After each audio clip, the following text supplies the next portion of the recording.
Per poter contare su di un'economia stabile anche nel settore edile e garantire da un lato la sicurezza di chi lavora con controlli efficaci che responsabilizzino anche le imprese e dall'altro pianificare e organizzare meglio le aziende che devono garantire la qualità delle opere realizzate e dare continuità agli interventi, è necessaria una programmazione, una interrelazione costante tra l'imprenditoria edile e le amministrazioni e naturalmente è chiave il ruolo dei giovani imprenditori edili di oggi, che un domani saranno le leve portanti per i nuovi scenari.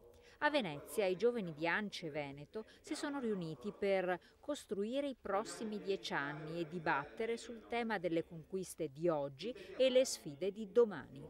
Vorremmo in questo momento, con questa giornata, tracciare quei 3 punti fondamentali. Innanzitutto vorremmo partire dall'appaltistica pubblica per poter in qualche modo dare un senso di innovazione utilizzando dei mezzi che da anni abbiamo in Veneto, non riusciamo ad utilizzare, quindi vorremmo come gruppo giovani sostenere la nostra associazione per portare sul tavolo questo nuovo provvedimento di utilizzare queste leggi che evitano qualsiasi tipo di problematica sull'appaltistica pubblica.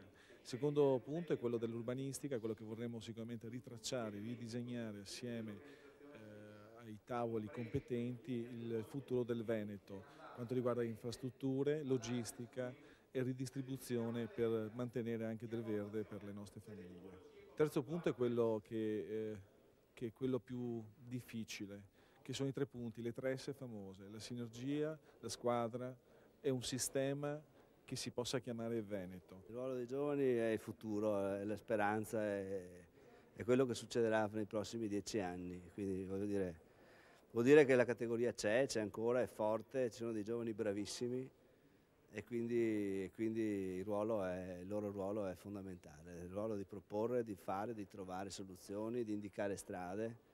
Il nostro ruolo di accompagnarli se riusciamo nelle strade che eventualmente loro ci indicano.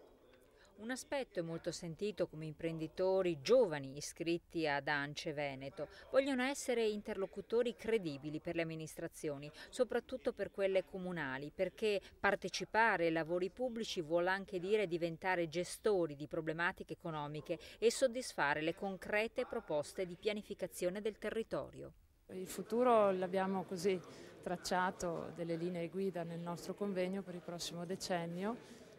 Abbiamo in qualche modo individuato i 3 temi importanti che ci vedranno protagonisti nei prossimi 10 anni: lavori pubblici, urbanistica e lavoro.